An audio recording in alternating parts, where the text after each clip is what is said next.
অলপ পিছুৱাই যদি CM পাগলি যায় তেতিয়াহ'লে আমাৰ দিগদাৰ হৈ যায়।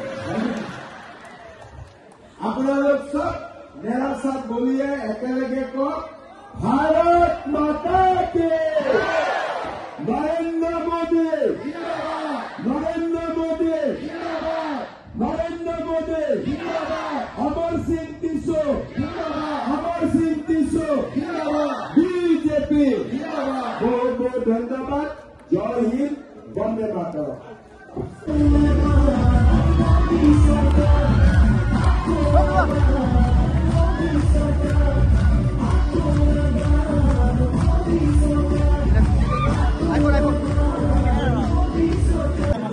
বোকাজানত আজি আমাৰ ৰেলী হ'ল, ৰাইজৰ বহুত উপস্থিতি আৰু আমাৰ সকলো EM সকলো MSC ধুনীয়াকৈ কাম কৰি আছে।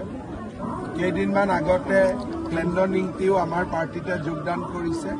গতিকে এইবাৰ বোকাজানত আমি বহুত ভাল ভোট পাম বুলি মই আশা কৰিছোঁ। ইয়াততো কণ্টেষ্ট নাই, আৰু যি কণ্টেষ্ট অলপ চলপ আছিলো ইমান মানুহে কংগ্ৰেছৰ পৰা জইন কৰি দিলে, এতিয়াতো কণ্টেষ্টে নাই।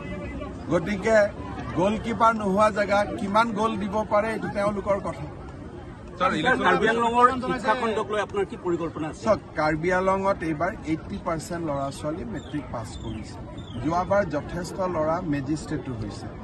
মইতো কাৰ্বি আংলঙৰ ল'ৰা ছোৱালীবিলাকক কৈ আছো যে যেনেকৈ এতিয়া আমাৰ 50,000 ৰিক্ৰুটমেণ্ট হ'ব, 7% হিলছ টাইপ ৰিজাৰ্ভেশ্যন আছে। কাৰ্বি ল'ৰাসকলে আগতে ষ্টেট গভৰ্ণমেণ্টৰ চাকৰিত এপ্লাই নকৰিছিল। মই তেওঁলোকক কৈ আছো যে সকলোৱে আবেদন কৰিব লাগে, কাৰণ অকল কাৰ্বি আংলঙতে নহয়, গোলাঘাট নগাঁও চবতে চাকৰি আছে। হিলছ টাইপৰ পোষ্টবিলাক খালী হৈ থাকে।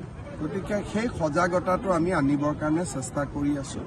আৰু বাকী কমিউনিটি অসমততো তেনেকুৱা কোনো কথা নাই, চব কমিউনিটি এপ্লাই কৰিব পাৰে। স্যাৰ ডিফু মেডিকেল কলেজখন এখন ৰেফাৰ মেডিকেল কলেজলৈ আঠাই গ'ল স্যাৰ।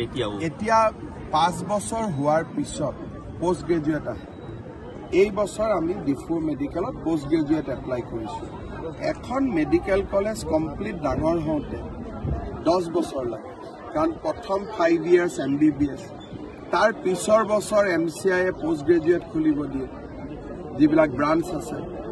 সেই ব্ৰাঞ্চৰ পৰা ডক্টৰ পাছ কৰোঁতে 3 বছৰ। গতিকে যেনেকৈ সন্তান গৰ্ভত 10 মাহ 10 দিন থাকে, তেনেকে এখন মেডিকেল কলেজ ডেভেলপ হওঁতে 8 to 9 years লাগে। গতিকে সেইটো এটা তাৰ চাইকেল, সেইটোক আমি সৰু কৰিব নোৱাৰো। চব সংখ্যালঘু হওক, সংখ্যাগুৰু হওক, অৰুণোদয়টো সকলোৱে পাইছে, চাকৰি মেৰিট বেচিছত সকলোৱে পাইছে।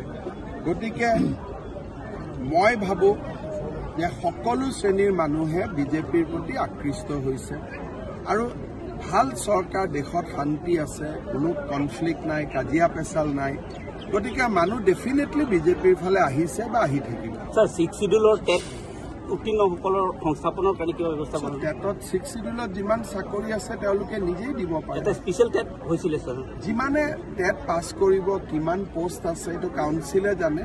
আমাৰ কাউন্সিলে তেওঁলোকৰ ৰিক্ৰুটমেণ্ট দিব পাৰে, আমাৰ তাত কোনো কথা নাই। SIU লৈ এটা SIটো একো নাথাকে, যদি যিমান পোষ্ট সিমান যদি চাকৰি হয় SIত প্ৰব্লেম নাই। কিন্তু যোৱাবাৰ কাৰ্বি আলঙত প্ৰব্লেম আছিল কি যে টেট পাছ নকৰা কিছুমান ল'ৰা ছোৱালীকো চাকৰি দি দিছিল। গতিকে যদি বৈধ নিয়মত চাকৰি হয় তেতিয়াহ'লে SIU বা কিবা এইবিলাকতো 2-3 ঘণ্টাৰ কথা। ভূপেন বৰাই আজি প্ৰত্যাহ্বান জনাইছে আপোনাক, যদি গৌৰৱ গগৈ জিকে তেনেহ'লে আপোনাক পদত্যাগ কৰাৰ এটা প্ৰত্যাহ্বান জনাইছে। ইমান দূৰলৈকে যাব নালাগে, EVMতটো ওলাবই। ইমান আৰু লম্ফ জম্ফ কৰি থাকি কি লাভ? ভোটটোতো বাকচত সোমাই গ'ল। এতিয়াতো আৰু যোৰহাটত নতুনকৈ ইলেকশ্যন নাই। আমি যিমানে লম্ফ জম্ফ কৰি নাথাকো কিয়, ইলেকশ্যন আৰু নতুনকৈ বাকচটো খুলিব নেকি? স্যাৰ মন্ত্ৰিসভা সলনিৰ কথা কৈ আছে, আপুনি ইলেকশ্যনৰ পিছত সলনি ছেকেণ্ড ফেজৰ ফলাফল কি হ'ব? ভাল হ'ব।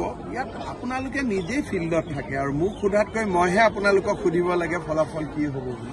স্যার মন্ত্ৰিসভাৰ সাল সলনিত আমাৰ কাৰ্বি আংলঙৰ পৰা কোনোবা ইনক্লুড হোৱাৰ চান্স আছে নেকি? দেখা যাওক, এতিয়াতো কিমান দূৰ আগবাঢ়ো, কি হয়।